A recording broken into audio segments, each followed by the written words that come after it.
I think we can take any questions. I don't know as well. Yep, there's Walleye Dan. Thank you very much, Toby. So we got about 5 minutes to pick up any questions. I think you had a question for Walleye Dan.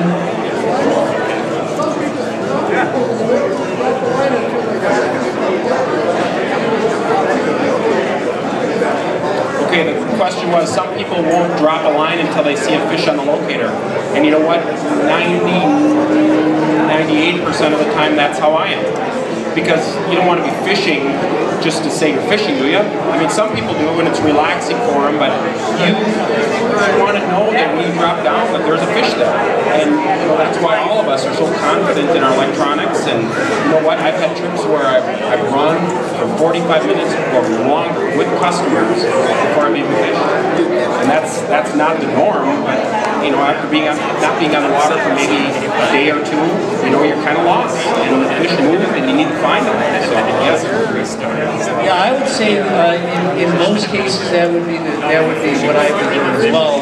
I think the thing is, it depends on the kind of fishing that you're doing. If you're doing some of the fishing that Toby was talking about, and you're pitching jigs towards a weed line, you obviously can't wait. You can't get on top of the shallow water areas and scoop the fish out and see if there's fish there first. So if you're casting shallow water, you're drifting shallow water, it's a little bit more difficult to move around and mark fish on your electronics before you start fishing.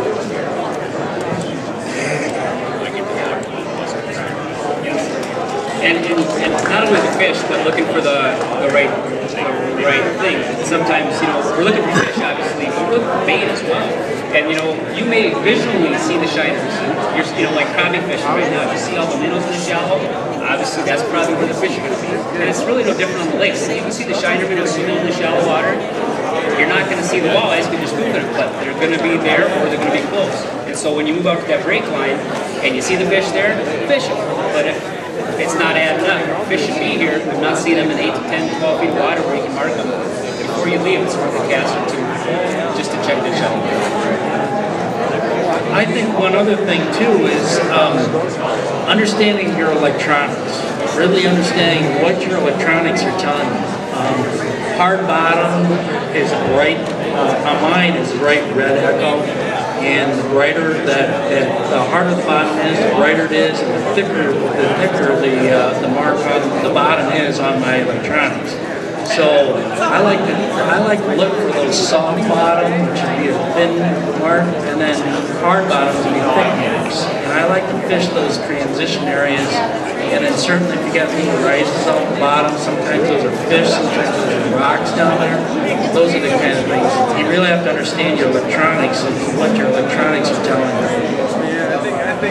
And one more thing there, I mean, I said 98% of the time, you know, when I'm fishing a little bit deeper water, which I mainly do, the 2% would be a lot of times in the fall when the fish are relating to really steep drops, where a lot of times you won't find them on your, you won't see them on your locator, but yet you know that the wind has been pounding into a particular piece of shoreline or structure for a couple days. You know that the bait's there.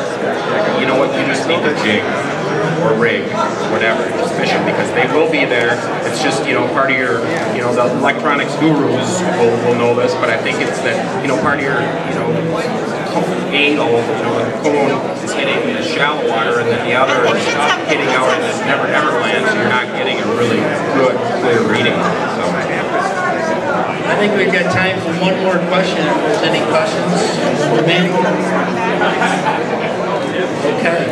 All right, well I think Dave, where's David? What's next on our schedule there? All right.